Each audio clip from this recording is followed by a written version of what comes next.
안녕하세요. 올해로 결혼한 지 4년 된 30대 여성입니다. 오늘 제가 이렇게 찾아온 건 익명의 힘을 빌려 저희 어머님 이야기를 좀 하고 싶어서요. 솔직히 친구들한테 하기에는 제 얼굴에 침 뱉기 같고 어쨌든 남편의 체면이라는 게 있으니까 좀 그렇더라고요. 하지만 그렇다고 아무 일도 없던 것처럼 저 혼자 속으로 꾹꾹 눌러 삭히자니 그건 그거대로 억울하고 그래서 그냥 대나무밭에 한풀이하러 오는 심정으로 찾아왔습니다. 남편하고는 지인의 소개로 만났어요. 둘 다 대기업까진 아니고 그래도 대한민국 사람이라면 한 번쯤 들어봤음직한 회사에 다니고 있었고요. 나이도 2살 차이라서 때론 오빠 동생처럼 때론 친구처럼 편하게 연애했지요. 그리고 남편은 차분하고 진중한 성격이라서 제가 심적으로 크게 의지할 수 있었네요. 그렇게 저희는 어느 다른 연인들처럼 가끔은 정말 사소한 이유로 다투기도 했지만 비교적 무난하고 원만한 연애를 하다가 부부의 연을 맺게 되었습니다. 솔직히 남편과 결혼을 하던 당시만 하더라도 저는 제가 비교적 시집을 잘 간다고 생각했어요.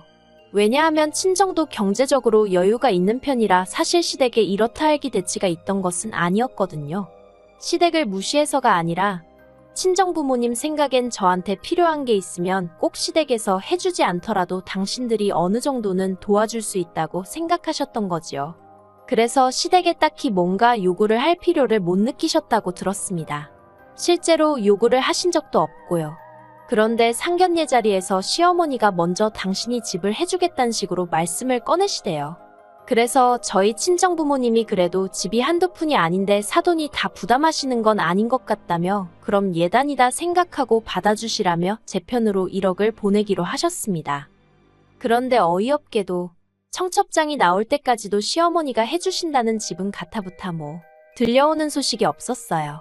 그래서 제가 남편에게 도대체 상황이 어떻게 진행이 되고 있는 거냐고 물었더니 자기도 답답하다면서 자기도 벌써 여러 차례 어머니께 여쭤봤지만 기다려보란 말씀만 하셨다는 거예요.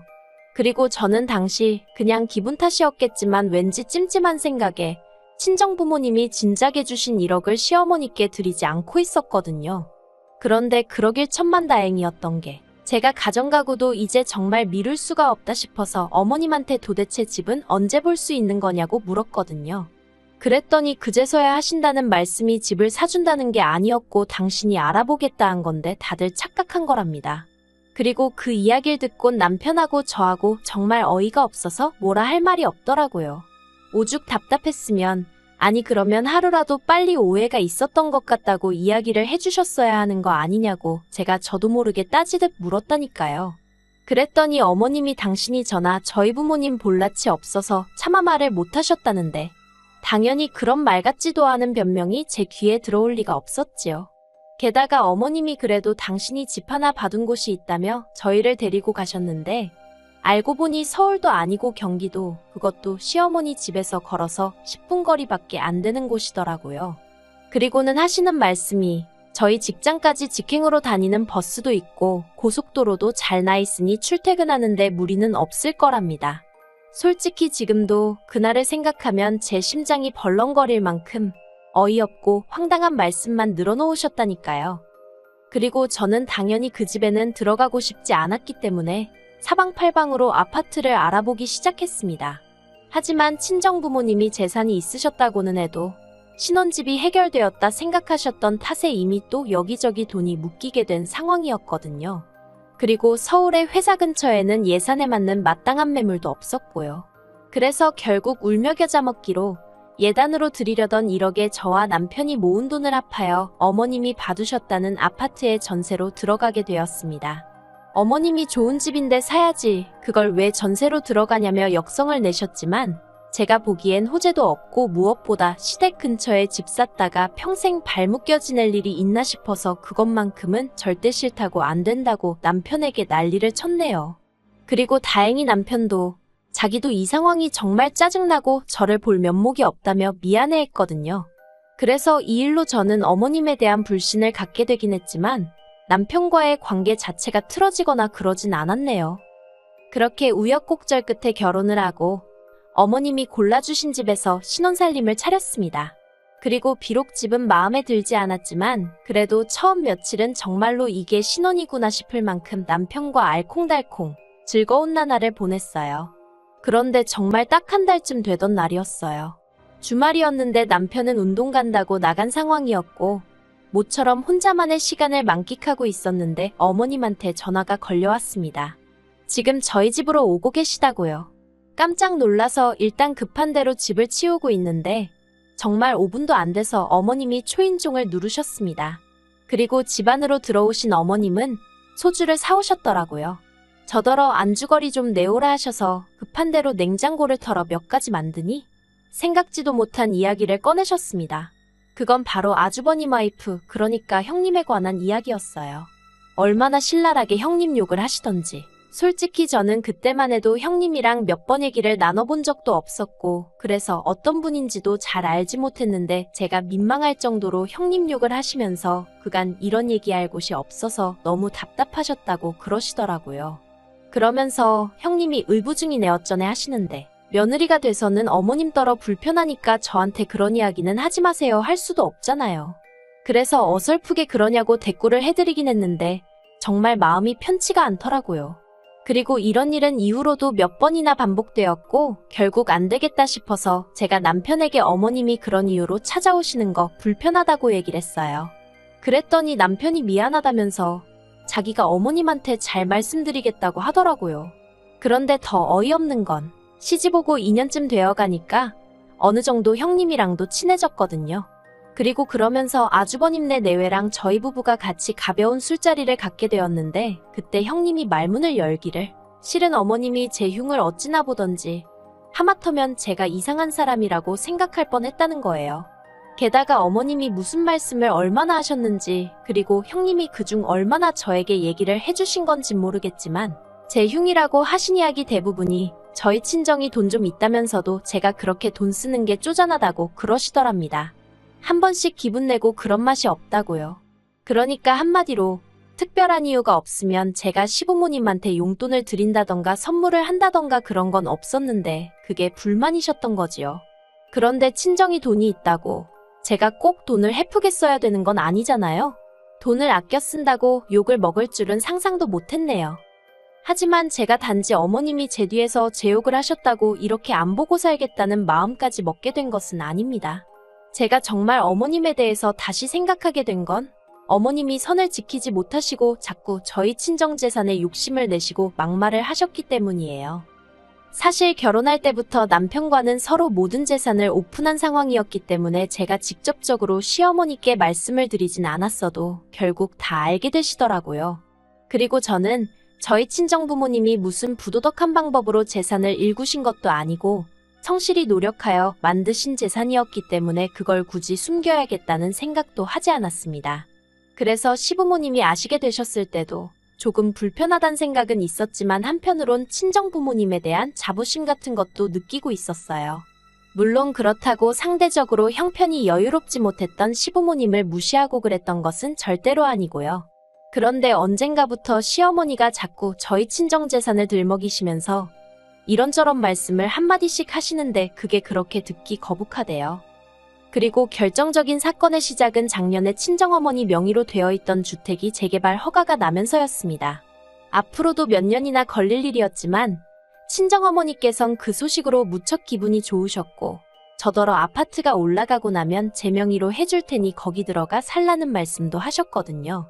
그리고 그 이야기를 듣곤 남편이 덩달아 신나하더니 기어이 그 이야기를 시어머니한테 한 모양이었습니다. 솔직히 제가 남편더러 시댁에 이야기하지 말라던가 그런 소리를 안 했기 때문에 남편더러 뭐하러 그런 소리를 했냐 할 수는 없었지만 그래도 짜증은 나더라고요. 그런데 그 소식을 들은 시어머니가 보이신 반응이 정말 가관이었습니다. 저더러 그럼 지금 그 집엔 누가 살고 있냐 물으시길래 외삼촌하고 외숙모가 살고 계시다고 말씀드렸거든요. 그러자 시어머니께서 그럼 그 사람들한테 얘기해서 얼른 살 집을 구하라고 하라고 괜히 헛물키면 골치 아프다고 하시는데 아무리 그래도 사돈 식구들인데 그 사람들이라고 하는 것도 좀 그렇고 무엇보다 저는 외삼촌 외숙모가 사시는 거에 대해서 아무렇지도 않고 별 생각이 없었는데 시어머니가 먼저 나서서 이래라 저래라 하시는 게 듣기 좋진 않대요. 하지만 차마 기분 나쁜 티를 내긴 그래서 그냥 어른들이 알아서 하시겠죠 하고 적당히 대꾸했습니다. 그런데도 시어머니께서는 저더러 니 건 네가 챙겨야 하는 법이라며 몇 번이나 친정어머니한테 공증을 받아놓는 게 좋지 않겠냐? 네가 한 번씩 가서 외삼촌네가 어떻게 살고 있는지 들여다보고 이게 네 집이 될 거라는 걸 각인을 시켜라. 정말 듣기 불편한 이야기만 골라서 하시더라고요.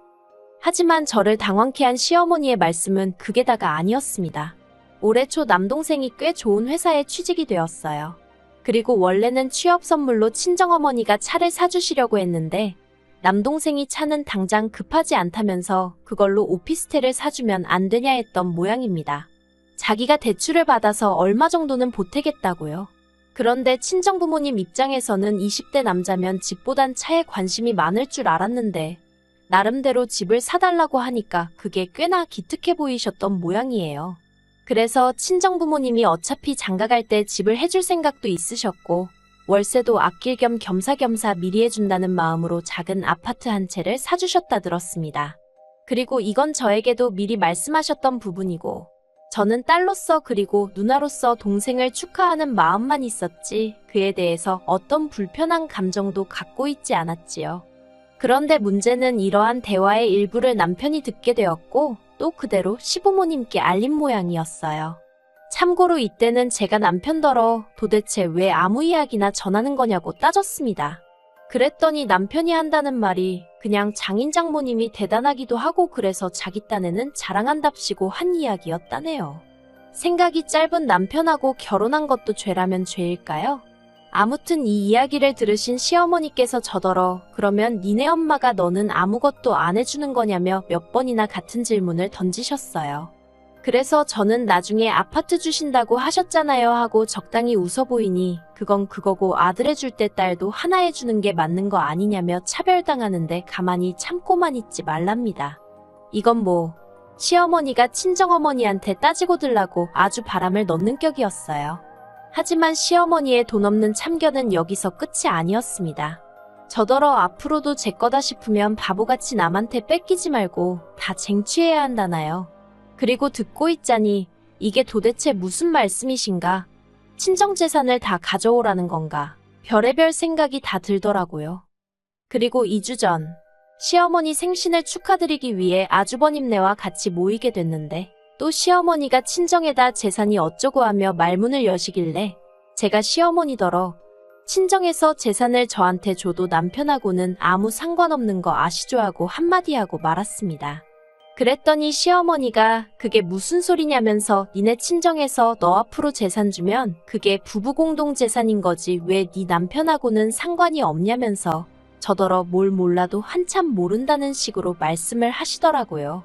그래서 저는 일단 친정에서 재산을 안 받아도 그만이고 받는다고 해도 증여나 상속일 텐데 그러면 그건 제 재산이지 남편과는 상관이 없다 했습니다. 친정부모님이 막말로 저 주려고 재산 모으셨지? 남편 주려고 모으셨겠냐고. 못 믿으시겠으면 어디다 한번 물어보시라고요. 그러자 시어머니 안색이 울그락불그락 하더니 갑자기 입맛을 베렸다며 생일이고 뭐고 필요 없다 하시며 먼저 자리에서 일어나시대요. 그리고 그때 제가 남편더러 당신 혹시 우리 친정재산에 관심 있냐고 단도직입적으로 물었습니다. 그랬더니 남편이 장인장모님 아직 60도 안 되셨는데 무슨 재산이냐면서 손사래를 치더라고요. 그리고는 어이가 없다는 듯 노려만 보고 계시는 시어머니한테 남편이 그러니까 듣기 거북한 이야기 좀 그만하시라고 왜 그렇게 돈돈하시냐고 한마디 했습니다. 솔직히 다행이다 싶었어요. 만약에 그런 와중에 남편까지 시어머니 편이라도 들었다면 솔직히 지금처럼 시댁과 연을 끊는 수준이 아니라 이혼이 하고 싶었을 테니까요. 그리고 이후로 시어머니와는 일절 연락을 주고받지 않고 있습니다. 남편에게는 시어머니야말로 매사 돈돈돈돈 그것도 그냥 돈도 아니고 니네 친정재산 타령이시지 않냐며 더는 거북스러워서 듣기 싫다 했어요. 그리고 시댁에 찾아가서 뵙는 것도 당분간 안 하고 싶다고요. 그러자 남편이 알겠다면서 저더러 하고 싶은 대로 하랍니다. 자기가 그간 쓸데없는 이야기를 너무 많이 전해서 이런 상황까지 온 것 같다면서요. 그리고 저희는 이번 전세 계약이 끝나는 대로 이사를 하기로 했어요. 원래는 좋든 싫든 시어머니가 골라주신 집이고 직장 다니기에도 그럭저럭 적응이 된 상황이라 연장해서 살까 했는데 이제는 거리를 두고 살아야 할 순간인 것 같아서요. 이사가는 주소는 일단은 가르쳐드리지 않을 생각입니다. 정이 어쩔 수 없이 서로 오가야 하는 상황이라도 닥치면 모를까? 솔직히 시어머니가 도착 5분 전에 연락 주고 오시고 그러는 일은 이제 없었으면 하거든요. 아무튼 친정재산이 당신 재산이라도 되는 것 마냥 말씀하시던 시어머니셨으니 지금쯤이면 어쩌면 저랑 이렇게 된 게 당신이 재산상 손해를 본 거라고 오해하고 계실지도 모르겠네요. 하지만 시어머니가 혹시나 이 이야기를 듣게 되신다면 꼭 꿈 깨시라 말씀드리고 싶어요.